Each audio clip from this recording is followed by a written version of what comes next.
Recording started. Thank you so much. Assalamu alaikum. I hope everyone is well. My name is Zahida Ramzan-Asghar, and I'm one of the trustees with Safeena Muslim Cancer Support Network. And I will be chairing this session this evening. I'm hoping that I don't have any tech issues, but if I do, my colleague Ambreen Shoaib will step in, inshallah. For those that don't know, Safeena Muslim Cancer Support Network is the first UK-based nationwide charity that provides services and supports people that are affected and impacted by cancer. Although our services are primarily directed at Muslims, because our research identified that there is a gap in terms of the support that Muslims were facing who were affected by cancer. But our services are indeed, in fact, open to all, faith, no faith, Muslim, non-Muslim. We will not turn anyone away. To give you a very brief background, at the Safeena Muslim Cancer Support Network, we offer a befriending support service to those people that are affected by cancer, and that includes the people themselves that have been diagnosed, but also family and friends as well. We've also been doing quite a lot of work trying to raise the awareness and educating the Muslim community about the signs and symptoms and making them more cancer aware generally. And everything that we do is underpinned by our faith and our culture as well. And you'll see a lot of information on our website, which is faith-based as well. As you'll be aware, October is Breast Cancer Awareness Month, and this session is in fact very close to my heart because 12 years ago I myself was diagnosed with triple-negative breast cancer. So having been there, totally understand the importance of being cancer aware, particularly breast cancer aware. Just to share some statistics, which I'm sure our speaker will also be sharing with you, but we have on average about 56,000 new cases, and the survival rate currently is 76%. I read somewhere on the cancer research website that the survival rate could actually be 100% if the breast cancer was detected early, and it's so important to have these sessions to raise that awareness and educate people about what the signs and symptoms are so they can get early detection and bolster their chances of survival, inshallah. And another statistic I came across was that 23% of breast cancer cases could be prevented. Again, why sessions like this are so important. So before we start the session, just want to go over some housekeeping. If you're not going to be speaking, then please do keep your mics silent. And I'm sure everybody will be doing this, but please do be respectful and mindful and be aware of diversity of thought and opinions on this topic. It is a topic that is deeply emotive as well. There will be plenty of opportunity at the end of the session to ask questions, so please do either come online at the end of the session or use the chat function, which we will be monitoring. I'll also share my mobile number. If anybody doesn't want to ask the questions themselves, they can send me a WhatsApp and I can ask the questions on your behalf. But essentially this session is for you guys, so please do try to make it as interactive as possible. Please do keep your cameras on. It'd be lovely to see you, but if you don't want to, we totally understand. And the last thing on housekeeping I wanted to mention was that this is a session just for women, although breast cancer can happen to men as well, but this particular session is designed for women in mind. And attendees should only be women. So if there's any men on the call this evening, please do drop off, and also do be mindful that nobody is in the vicinity that is male and can hear this session. So I'm really pleased to introduce our speaker, which is Dr. Zohra Ali. Dr. Zohra is a consultant medical oncologist. She's also a non-executive director with us at Safeena, and she's a senior advisor to cancer awareness team at the British Medical Association. And she will be talking about how to become breast cancer awareness. So thank you so much, Dr. Zohra, for taking this time out to do this session, and over to you. Okay, assalamu alaikum everyone. I'm Zohra, as per my introduction, and our focus for today Why is this not working? Will be about breast cancer awareness. As Zahida said, obviously we are united in our faith, and we all should be aware that looking after our health is actually a religious obligation upon us. As per this hadith, take advantage of 5 before 5. One of the things that is mentioned is to take advantage of your health before your sickness.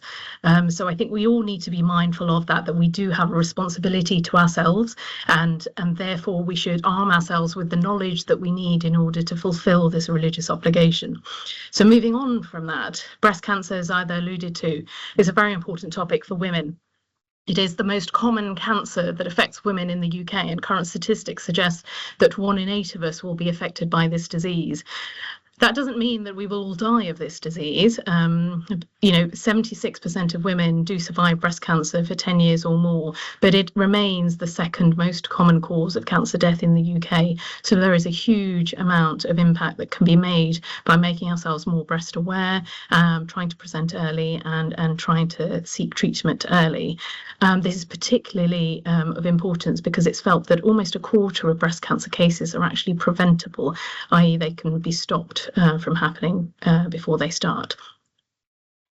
So breasts, a slightly taboo subject, I guess, culturally and religiously, but I think it's really important that we are all breast aware. Everyone has 2 breasts, male and females, as Zahida has alluded to. And in a way that helps because they should be symmetrical. So if there's something happening or some changes happening on one side that are not present on the other side, it should alert us to a problem. Now, the structure of breasts is fairly simple. There are ductal structures, glandular structures, and essentially fat. It's the ductal structures and glandular structures are where the cancers can arise from.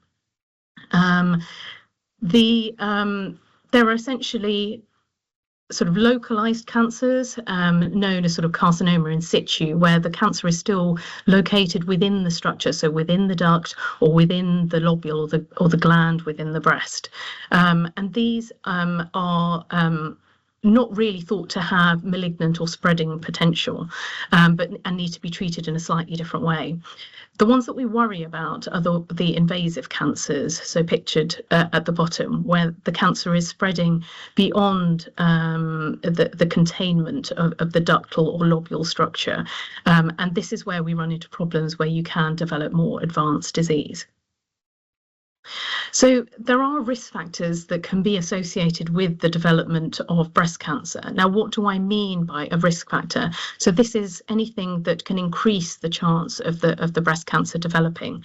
Now, risk factors are not an exact science, and unfortunately, there are many women who will have multiple risk factors who still do not go on to develop the cancer.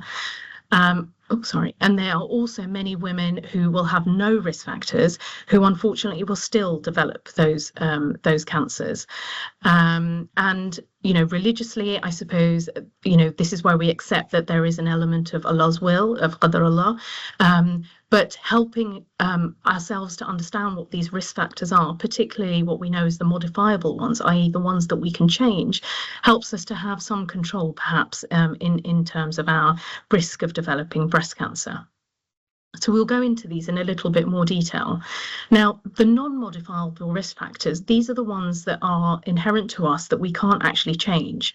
And these are things like gender. So obviously, if you're female, you are at a higher risk of developing breast cancer than men, although men are not exempt from that as well. And there is an importance of there being a breast awareness within men as well. But by the nature of the structure of their breast, they are smaller, there's less glandular tissue, the risk is lower, but also it's easier for them to spot if there is a change in that area. Age is an important risk factor, but again, it's not something we can do anything about. We are the age that we are, but we should be aware that breast cancer incidence does increase as you age, but that doesn't mean to say that younger women will not develop cancer, and that's something particularly to be aware of, particularly when in the younger ages, people are often busier with younger families, etc., and often don't pay attention to their health in the way that perhaps older women can be taught to be. Your degree of hormone exposure is significant in terms of breast cancer risk factors. And this is measured, I suppose, in a way by defining the period between when you started having periods, also known as menarche, and when your periods have stopped, so your menopause, because that essentially defines the duration of your life where you are exposed to estrogens. And there's theories that the earlier your periods start or the later they stop, the greater your risk as a consequence of that estrogen exposure. Family history is another non-modifiable risk factor that can be quite significant, particularly for certain groups of people. There are genetic changes, and the breast cancer gene, the BRCA genes, are the most well-known of these, but there are many others. And if you have a family history of these, then there will be specific enhanced risks relating to you, and different ways in which you will be surveyed or monitored for signs of breast cancer development. But typically, if you have a family history of somebody developing breast cancer under the age of 50, that is considered to increase your risk.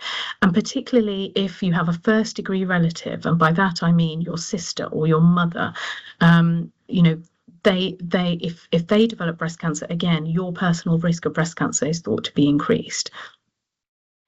Ethnicity, again, a factor we can't control, is thought to be related to higher risk. On the whole, sort of Caucasian women are at higher risk than other ethnicities, but there are issues relating to health inequalities, whereby women of other ethnicities, particularly minority groups, will often present later, although those ethnicities per se are not a risk factor. Having denser breast tissue is a risk factor, and in part this can be because changes are difficult to spot. If you have a personal history of breast cancer before, then unfortunately your risk is automatically increased. And this is true of some other cancers as well, although the link between those is not entirely clear. And then if there has been any radiation exposure, particularly to your chest area, and that can be due to treatment of another cancer or, potentially repeated investigations, then the risk of breast cancer goes up. The ones that we can do something about, the modifiable risk factors, however, the ones that we really should focus on, because obviously we can change these. Obesity is a big one. It's something that affects women in our community quite significantly, and there's clear evidence that obesity correlates with higher rates of breast cancer. And again, this is thought to be due to potentially hormone exposure, because the fatty tissue can auto-generate estrogen-like hormones, which can contribute to the higher risk of cancer developing. Alcohol intake tends not to be as big an issue within the Muslim community, although maybe for some individuals. Hormones, as I've alluded to already, but by hormones I mean what we call sort of exogenous, or hormones that you take that are not part of your natural makeup. So this can be as part of the oral contraceptive pill, or it can be later in life as a part of hormone replacement therapy to deal with the symptoms of menopause. And then just to highlight, there are some protective factors such as pregnancy and breastfeeding, which can actually reduce the risk of breast cancer developing. We're going to go on to talk about breast examination, because this is really critical. I think lots of people don't know how to do this. And this wonderful video illustrates in a really sensitive, culturally appropriate and sort of acceptable way, using mounds of dough, essentially, to demonstrate how we should be going about to examine our breasts. Now, this is a project that originated in the Lebanon, trying to circumvent the taboos that exist with demonstrating breast examination using, for example, breast models. So this is demonstrated on this occasion by Salah Mahmood, who you will know from MasterChef fame.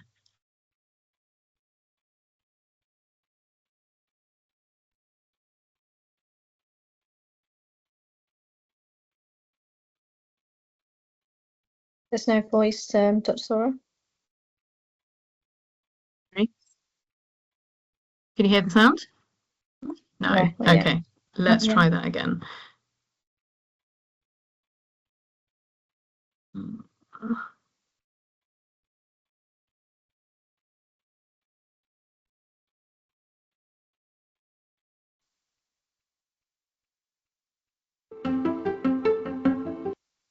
Oops. That worked. Yep, that's come through. Brilliant. Thank you.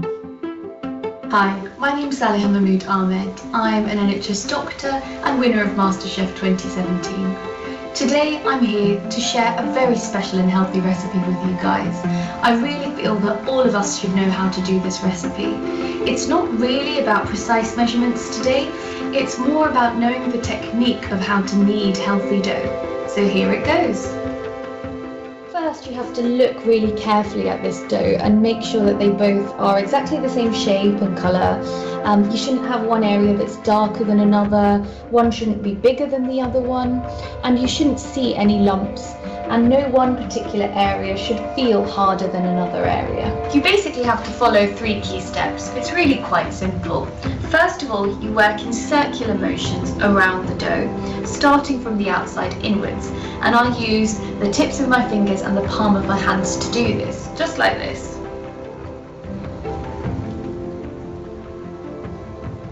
Make sure that you cover all of the areas. Once you've done that, you have to work linearly from top down. Use the tops of your fingers to do this and make sure again that you cover all of the areas of the dough, just like this.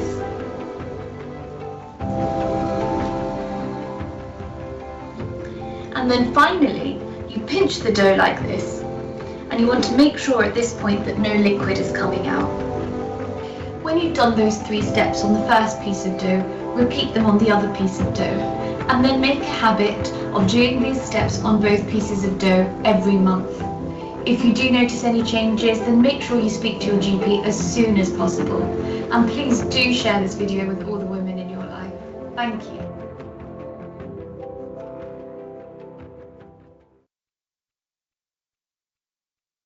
Okay, so I think you can all see how well illustrating that video. It's a really simple video is, and the best thing about it is there are no naked breasts involved.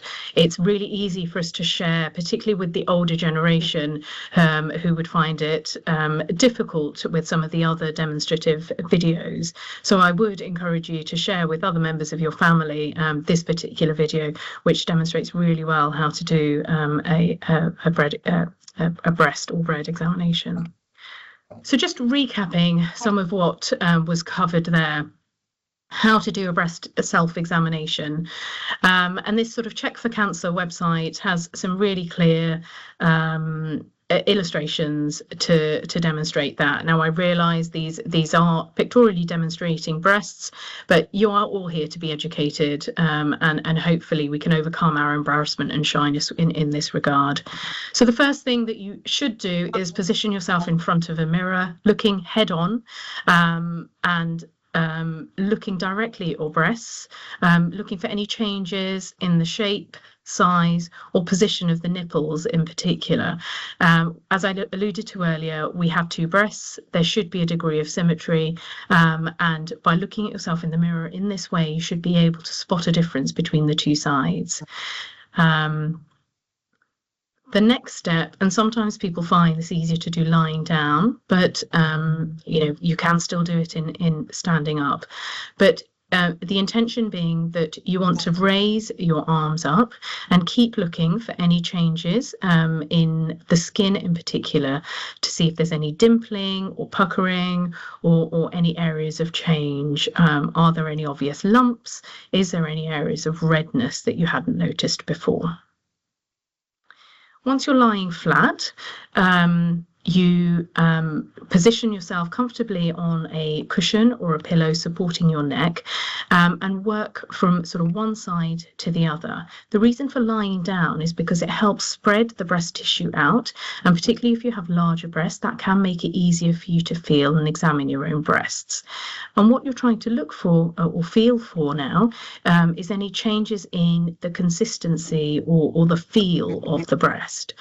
In particular, can you feel for any distinct lumps? As Salih demonstrated, the way that you want to do that is working around each section of the breast, starting with one side and then moving to the other. And you use the flat of the fingers to work around the breast, dividing it into 4 sections, essentially, feeling each section in turn carefully from the outside all the way into the center. And if you feel that there might be an abnormality there, you can press a bit closer just to try and work out what, if anything, there is. And then obviously you would repeat that on the other side, doing exactly the same motions, exactly the same system of dividing the breast into 4 areas, moving from out, in, and to behind the nipple area. And then you need to move up into the underarm area, because our breast tissue actually extends into the underarm, and this area is often forgotten about. And there are also glands that sit in the underarm area, which can be enlarged if there is a cancer in the breast. So the intention being that you are trying to feel as far up into the armpit area as possible, in order to see if there are any lumps or swellings or any tenderness that you can feel there. So it's good to get into a routine about examining the breast. The intention is that you are able to check every month. And if you get into the routine of checking at the same time every month, then it means that you hopefully won't forget to do this. And there are various web reminders or some apps that you can download that will actually pop up with a notification to remind you to do your breast examination. Although it doesn't really matter when you do it, as long as you're doing it, we all know that our breasts can go through cyclical changes in relation to our period. And sometimes it can be hard to work out whether the changes are just due to a bit of lumpiness as per, the normal cyclical hormone changes, or whether there is a real change there. So part of the reason for doing this every month is getting to know what your normal breasts feel like, so that you're able to feel if there is a difference. Sometimes people feel that if they examine their breasts not long after a period, that is actually the most consistent time for them to do that.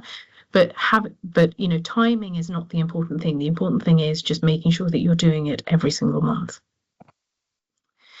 So I want to try and make this a little bit more interactive, because otherwise it gets a bit dull and people start to zone out.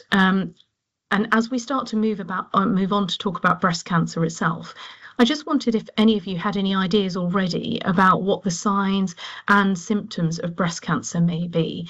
If you'd like to contribute, just unmute yourself and chip in. We're all ladies, so don't be shy. Would you get like a discharge?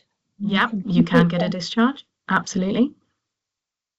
So if you're getting a discharge at any time that you're not breastfeeding, essentially, we would consider that something abnormal, and it would need to be checked out.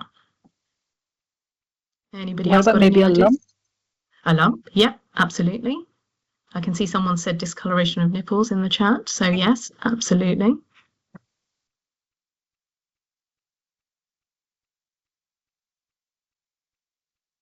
What about Anyone got any other skin? ideas? Sorry? Puckering skin? Yep. Skin? Yep, puckering skin, so any skin changes? Inverted nipple?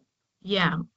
So some people, inverted nipples are normal, but if that's the case for you, then obviously that you will already know that. But if your nipple is normally outwardly protruding and then starts retracting and becoming inward, then that is something you need to get checked out.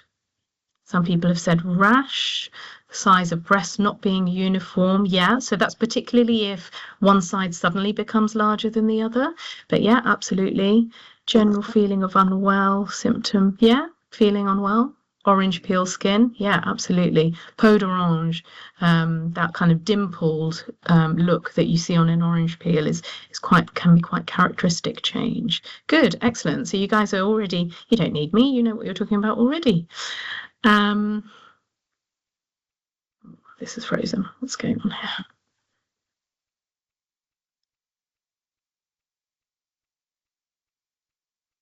Advancing? Yeah, great. Okay. So I really like this illustration. It's called Know Your Lemons. And essentially it demonstrates really well the various different changes. I think we captured most of those in those lovely contributions just now. So if we work through them, there can be changes like, oh, goodness me.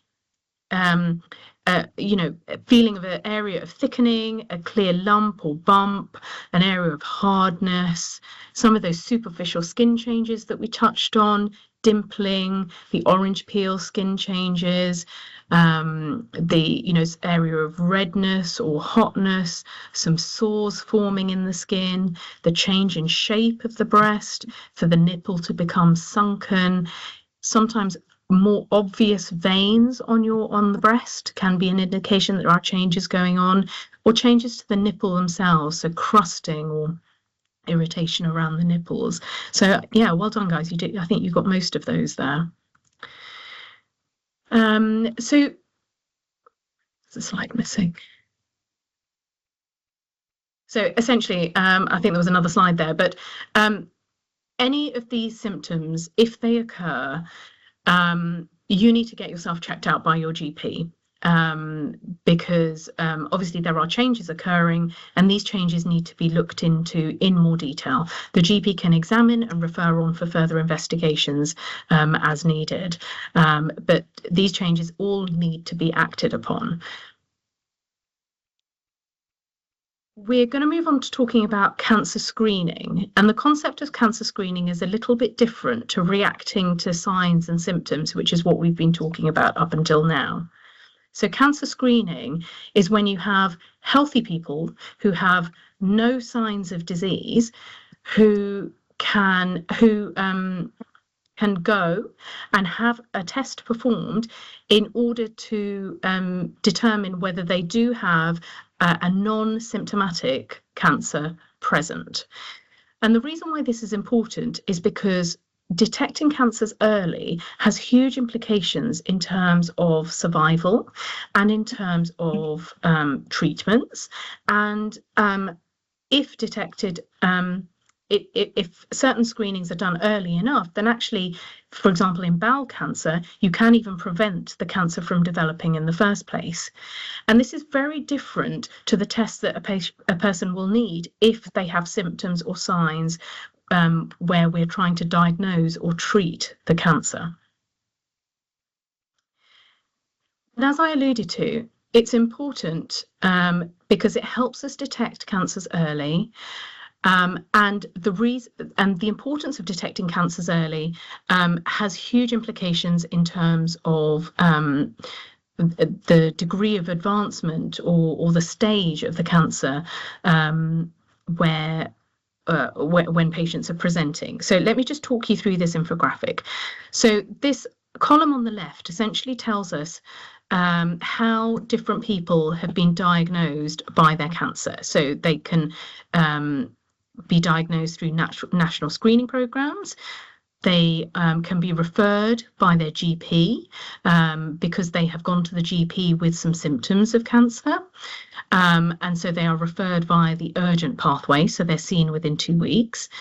They may have gone to the GP for other reasons and so are referred, but not as an urgent referral. Or they may have presented as an emergency to hospital. And what we can see is that although the proportion of patients diagnosed from the screening program is small, so it's only 6%, of those who are diagnosed, the vast majority, so over 60%, are diagnosed in the very earliest stage of the cancer.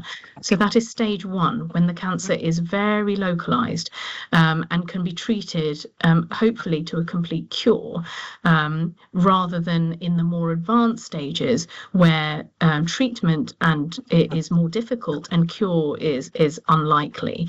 So you can see the majority of patients presenting to the emergency department when they are very unwell with lots of symptoms. 60% of those will be presenting at the latest or advanced stage of cancer. And this is the stage where your options are limited, that treatment tends to be more about disease control rather than cure, and survival can be reduced. So there's a huge difference there, and that's why we emphasize and focus on screening, because it does reduce the number of people who die from cancer. And this graph illustrates that further. So talking about the staging system, this is a way of defining how advanced cancer is. So stage 1 will be a very small, usually solitary or localized breast cancer, and we go through various stages of advancement, 2 and 3, up to stage 4 disease, which is when cancer has spread to involve sites beyond the breast, such as the liver and lungs or bones, and is considered metastatic and incurable. And you can see that if we look at the survival, so the blue line demonstrates survival at 1 year compared to the orange line, which is survival at 5 years, that in stage 1 disease, so very small, localized breast cancer, at 1 year, 100% of women will still be alive. And at 5 years, almost 100% of women will still be alive.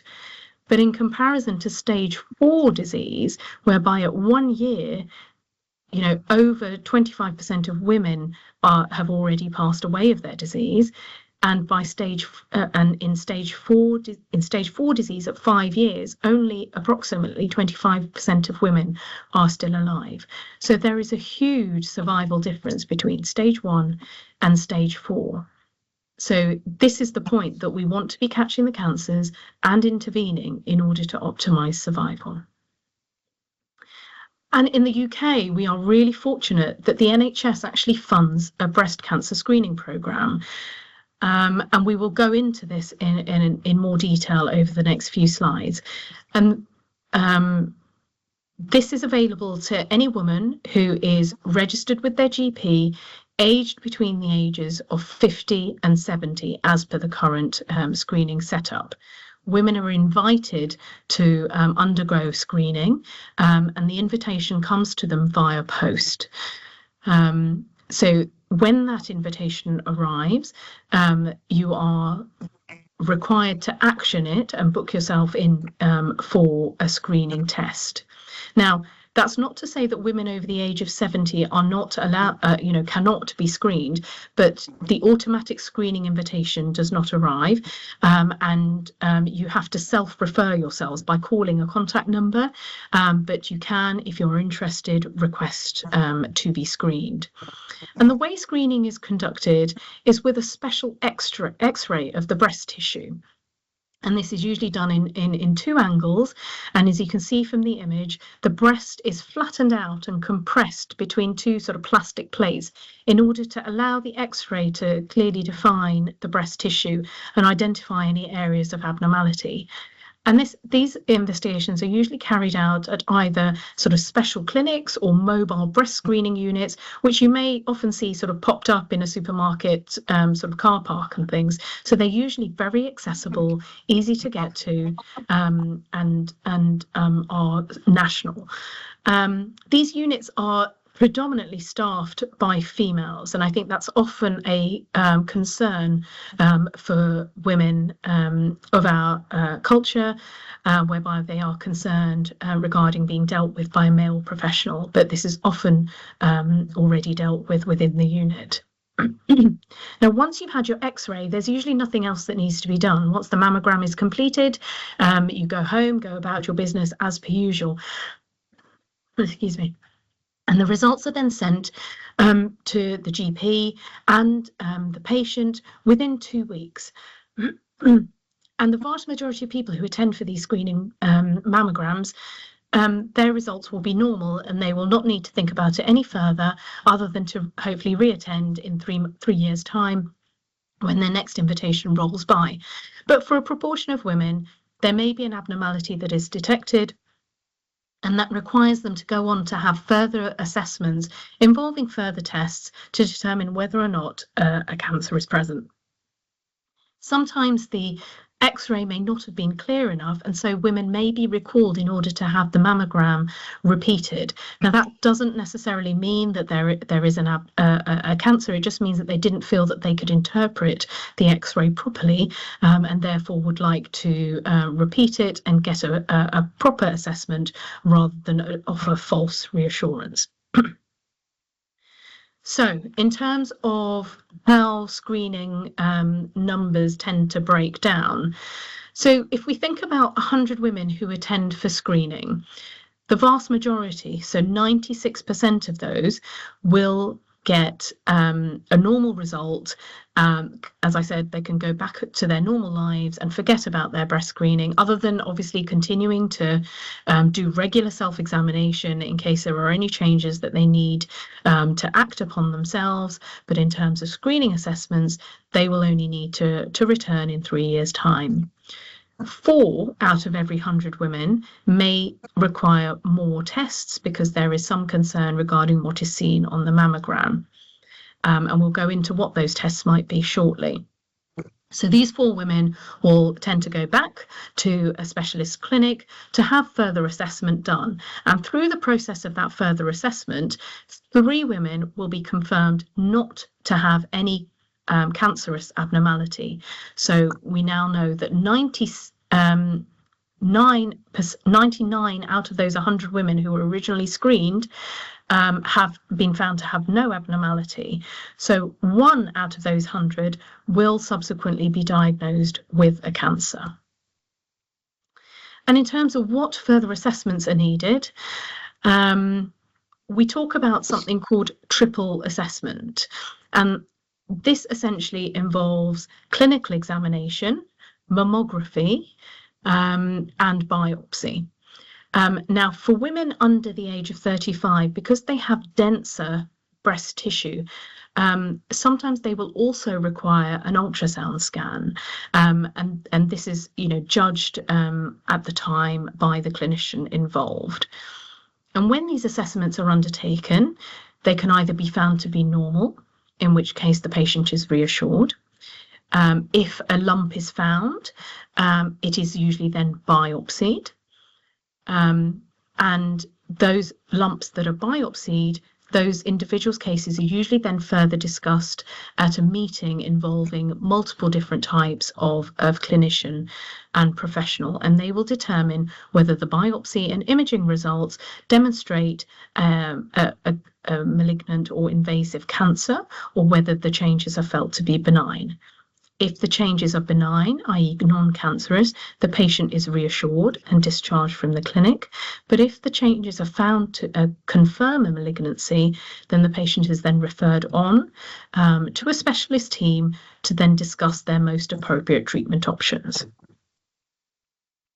Now, as with any test or tool, screening is not without its flaws, and we know cancer as a disease entity is not clear-cut. Not all cancers behave the same, and it's hard to predict how aggressive or otherwise cancers can be.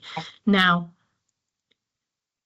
the women who benefit most from having their cancers detected early is the ones whose cancers would have grown quickly and spread, because these are the ones who are likely to die from their cancers if they're not caught early and are only found at the stage where the cancer has spread.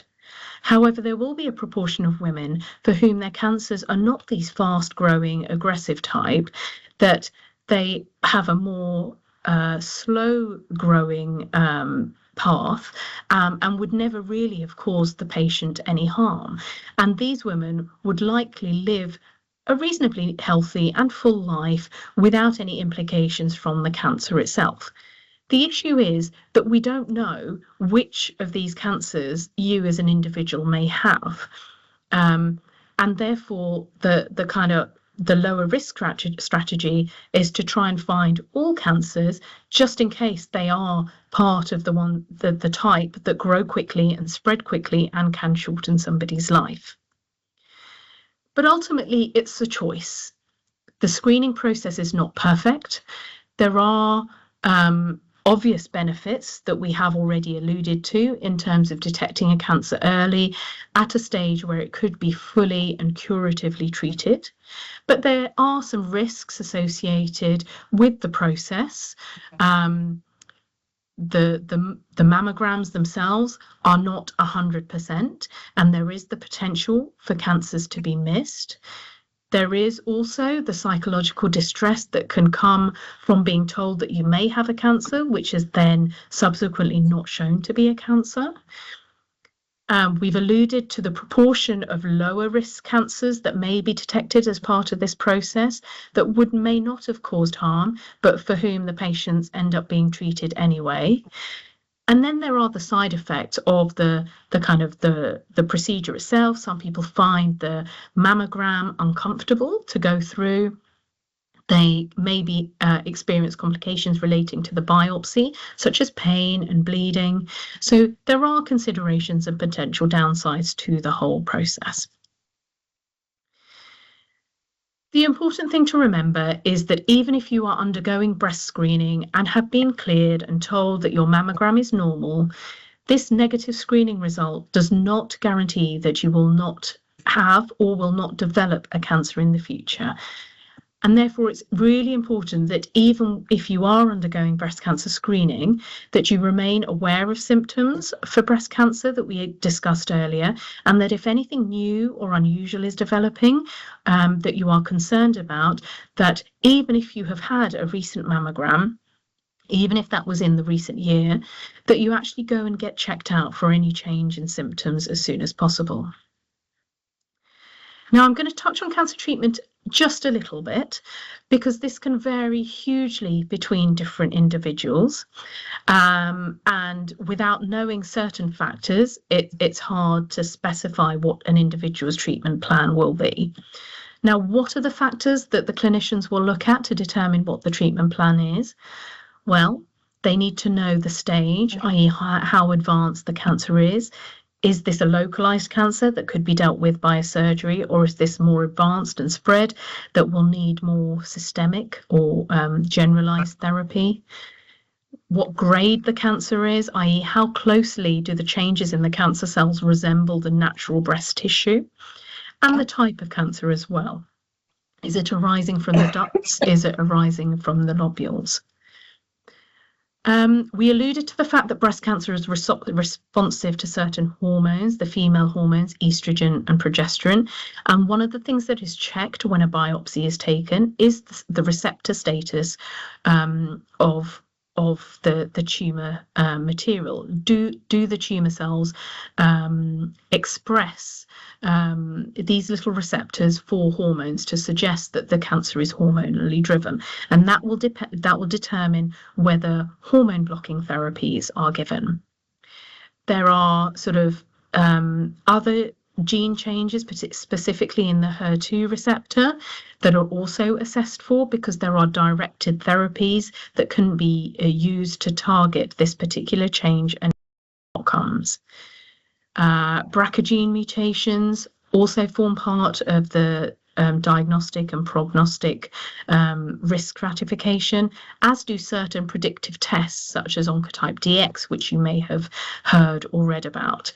But underlying all of this, there is an element of patient preference. At the end of the day, this is, your body, your disease, and what is or is not acceptable to you as a patient is really important.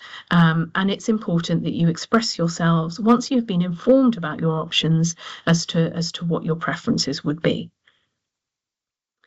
Now, typically, breast cancer is treated using a combination of treatments, and the exact combination will depend on the factors that we've already alluded to. But they include things like surgery, and that can be a localized surgery, so removing part of the breast, or a more extensive surgery, removing the whole breast and some lymph nodes.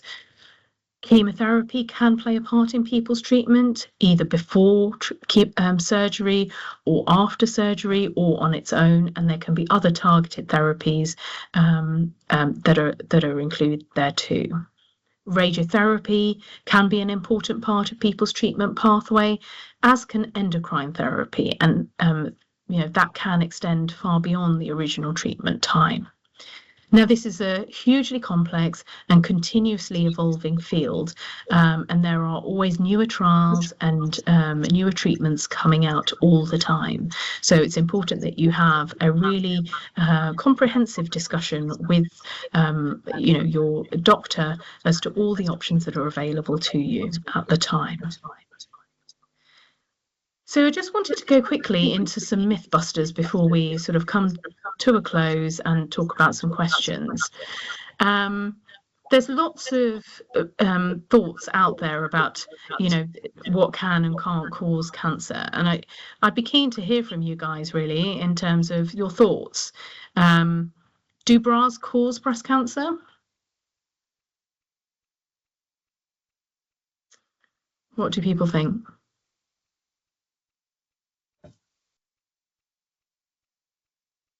No, there's no evidence to suggest that bras cause breast cancer. There's been various things out there that having an underwire or things like that are, it could cause pressure or trauma that results in breast cancer developing. But there's no real substantial evidence to support that. And I think so for comfort and quality of life, I think having good support is really important. What do people feel about deodorants?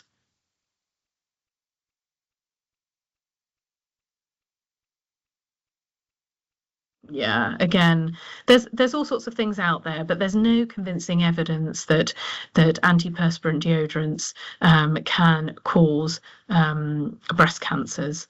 Does breast cancer only affect older women?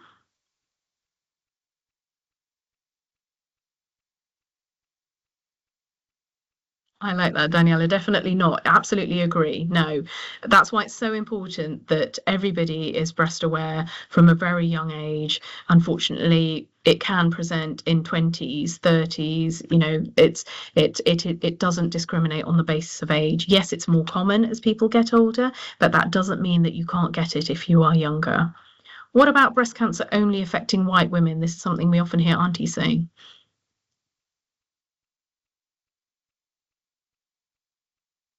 Absolutely not. Exactly right. Unfortunately, if you have breasts, you have the potential to develop a breast cancer. So whether you're male, whether you're female, whether you're brown, white, any other colour, you remain at risk of developing breast cancer, and it's important that we acknowledge that risk. There is a huge amount of information out there. What I would say is go to reliable websites, places like Cancer Research, Breast Cancer Now, Prevent Breast Cancer are all reliable charities with really good quality information.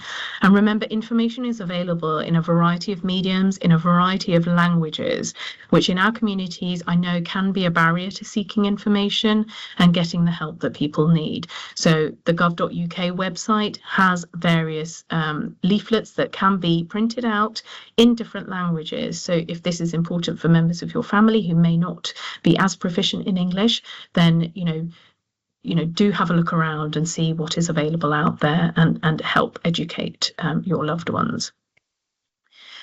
And then just wanting to end basically with often within our communities there is a laissez-faire sort of attitude towards what will be, that if Allah wishes me to have a cancer, then that is my destiny and there's nothing that I can do about that.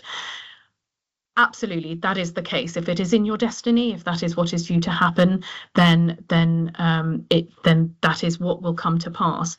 But we have a responsibility to ourselves, as we have said, and you have to do what you can do from your side to reduce your risks and to remain breast aware and to seek attention when you are able to. So going back to yet another hadith, first tie your camel and then trust in Allah.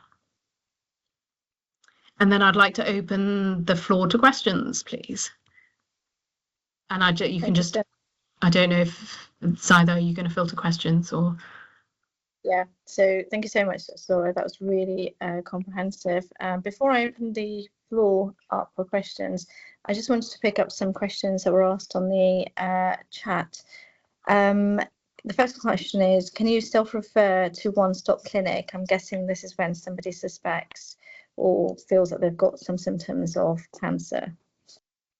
You usually have to go via the GP. The GP tends to act as the gatekeeper to that. I'm not aware that there is a direct self-referral route. But often, especially with the remote consulting, if you can give a convincing history and concern, they may not necessarily review you in person before initiating that referral if they are convinced. But yeah, it's usually the gatekeeper.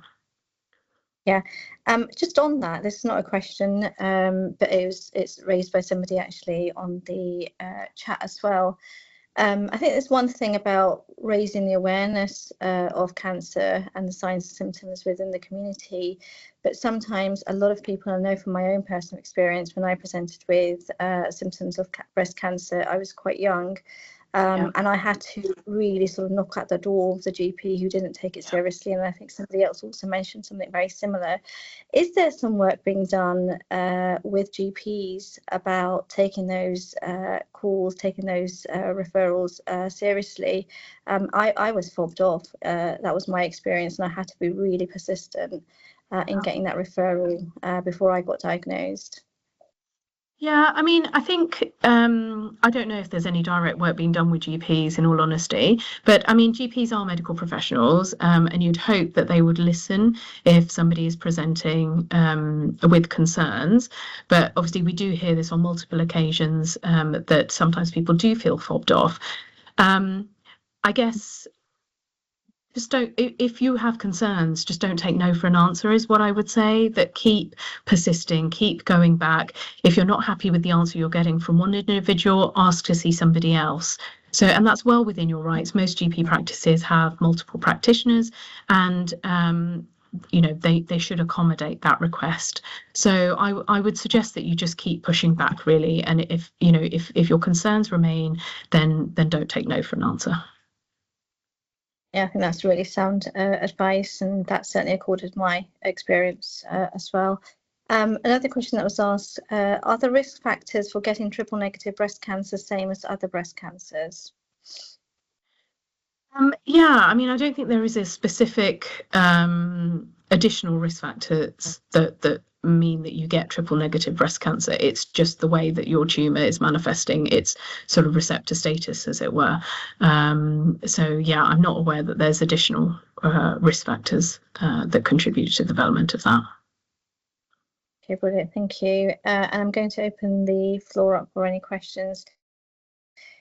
If you have any questions, please feel free to put up your hand or come online or post your question on the chat function. If a person has, say, been diagnosed with a different cancer like endometrial, which is also a hormonal cancer, and they're being treated with hormones, does that increase their chance of getting breast cancer? So it depends. When you say you're being treated by hormones, are you having hormone replacement? No. What do you mean, or hormone blockade? Try to get, yeah, it's just because it's to do with estrogen dominance, which has caused it apparently. So they're giving you, there's hormone blocking being given. They're giving me progesterone in the form of I see. Hormonal coil, and then the next step would be hysterectomy, but yeah. Yeah. I mean, I think the important thing is just to remain breast aware. I think it's hard to quantify an individual risk, but if you just need to be aware of any changes in your breast, and if you have any concerns, then do make sure that you'll keep getting them checked out. Okay, thank you. Dr. Zohra, there's another couple of questions on the chat. Firstly, what advice would you give to someone afraid of chemotherapy? I think that's a natural reaction to chemotherapy. It's obviously there's huge connotations with when you hear that is something that you're having to undergo. Everybody's experience of chemotherapy is different, so I think it's whilst hearing other people's experience can be useful, bear in mind that what one person experiences isn't what somebody else experiences.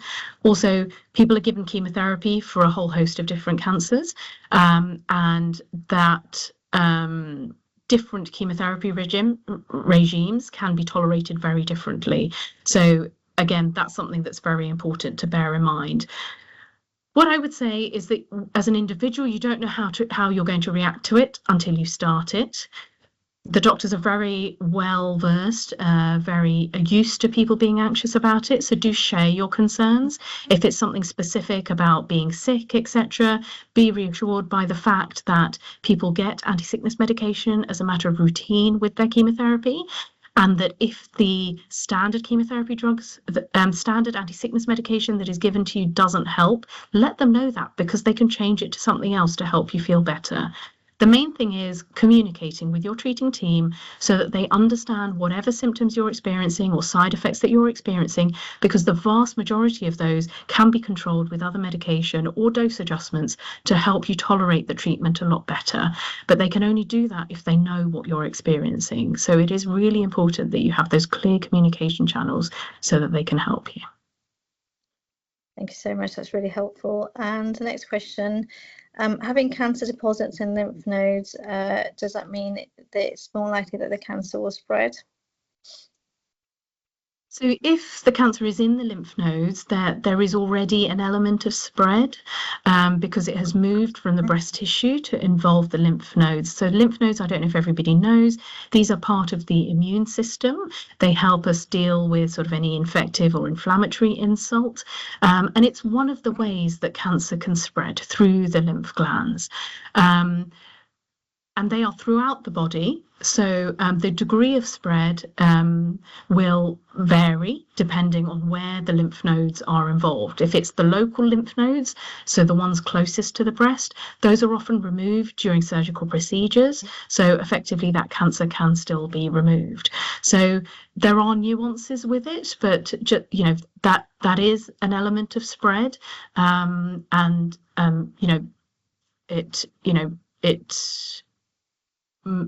It may indicate that there is the potential for spread elsewhere, but specifics are really important when we're talking about which lymph nodes are involved. Thank you so much. The next question is, you mentioned that radiation X-rays can increase the risk. The mammogram is an X-ray, and I've heard rumours that can cause cancer. So when we talk about radiation, we're talking about high dose radiation. The dose that you receive during a mammogram is a much lower dose compared to the kind of radiation dose that would induce a cancer. I wouldn't be concerned that the mammogram itself would cause a cancer in the breast. Thank you so much for dispelling that myth. Do you think fibroid can develop into cancer if the GP doesn't give the option to remove it? I think that's quite a specific question, really, not entirely relating to breast cancer. So fibroids are usually in the uterus, not in the breast. There can sometimes be cancerous change, but there are nuances to that. So I think that's something that, again, if you have concerns, if you would like further evaluation, you probably need to speak with your GP directly and have that further assessed. I don't really think I can comment more on that.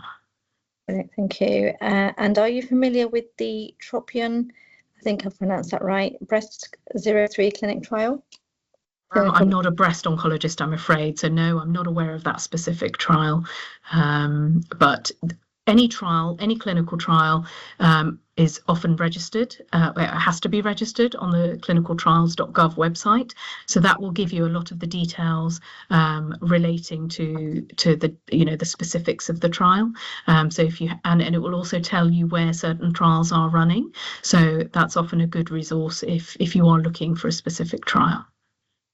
Brilliant, thank you. And I think you may have answered the next question, but I'll ask it just for completeness. If you have multiple X-rays in a short period of time, does that increase your cancer risk?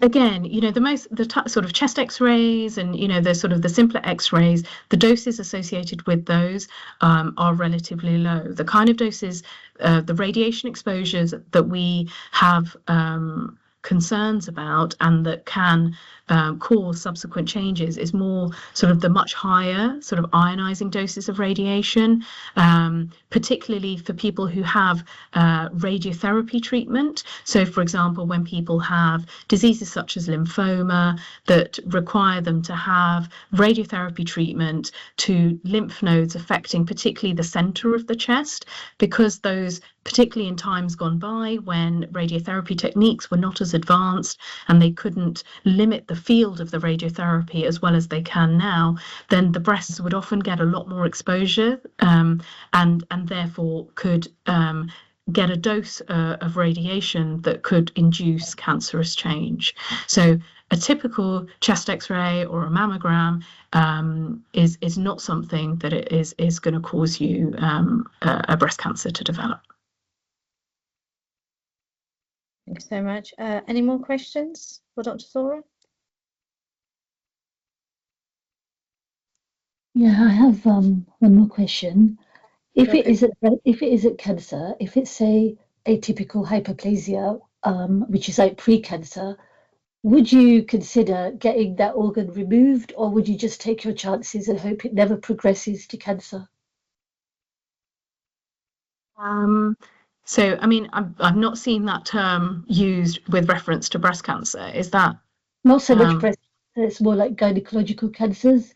You get like pre-cancer stage where the next step would be they would progress to actual cancer, the cells. So it's not even a stage 1, it's a 1A medical terms. So it's like the stage before you actually get cancer, let's say that. But Okay. there's always that risk that there's going to be coexistence of actual cancer, like which is undetected by the biopsy.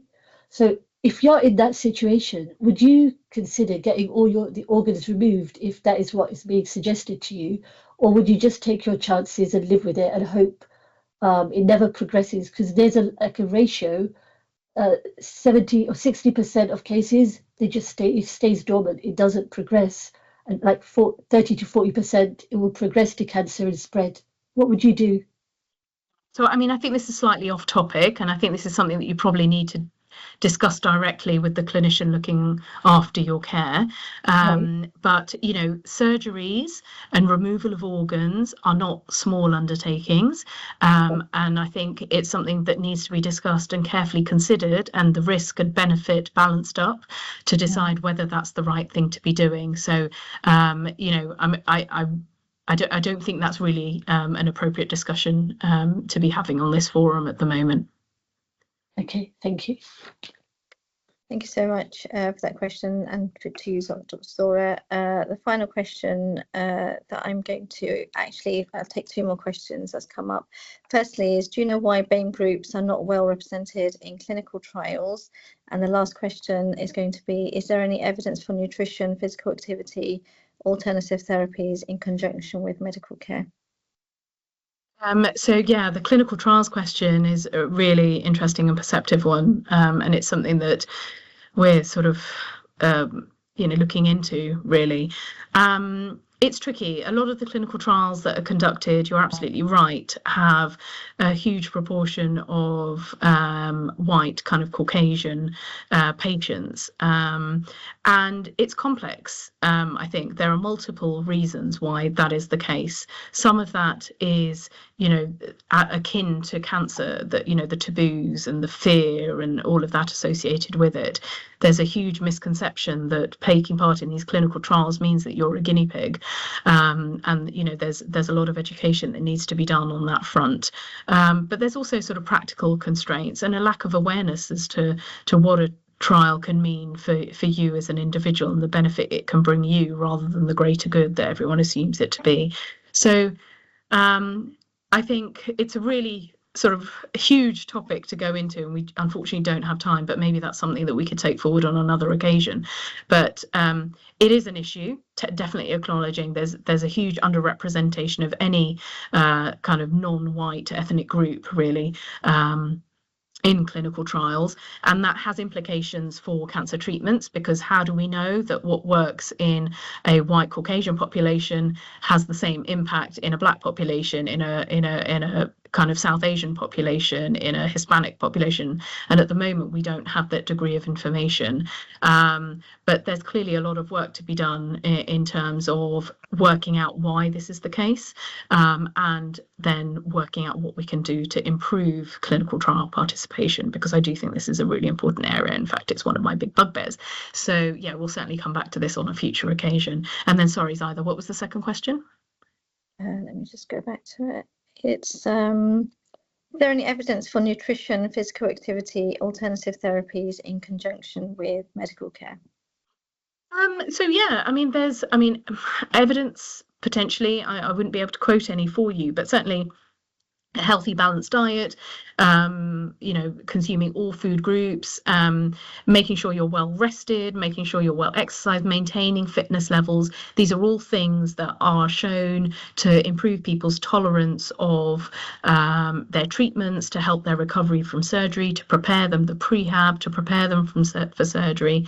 You know, we often use things like acupuncture to help with people's pain, particularly when they develop, for example, side effects of treatment such as neuropathy and things. It can be quite well managed with these additional therapies.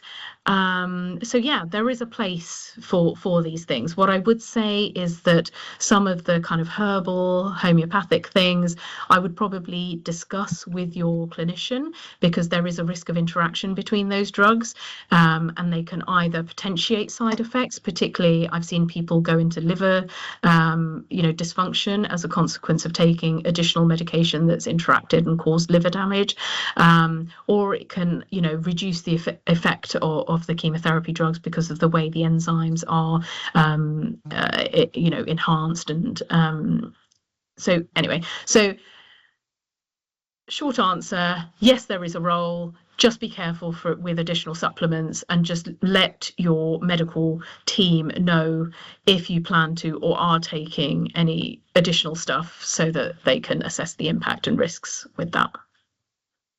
Thanks so much, Dr. Zohra, and thank you for the question as well. I'm conscious of the time, so I think we'll bring the session to an end. Thank you so much, Dr. Zohra. That's been extremely useful in raising awareness of breast cancer and cancer generally, and the importance of being aware of what the signs and symptoms are. Today's session is just one session in many that we're going to be doing over the course of the coming months and years. It's an extremely important part of our work to raise the awareness of cancer generally, and to break down that taboo, to normalise conversations around cancer. And my colleague Safia is leading on that work. So please do watch the space. We started a pilot in Bradford, which was successful, and we're now moving to other areas of UK, and that will be rolled out. So please do look out on our social media for further details. We've also produced a document which is the signs and symptoms of the top 10 cancers, and that's been translated into 10 different languages, and that will shortly go onto our website. So please do feel free to visit our website and download that information as well. I'd really like to just once again thank you, Dr. Zohra, for taking the time out and presenting this session and providing and sharing such useful information as well. So thank you so much. If anybody has any feedback or would like to know more about Safeena, then please do visit our website or contact us via our email address, which is hello@safeena.org.uk. Thank you so much for attending, and I hope you found the session beneficial and useful. Assalamu alaikum.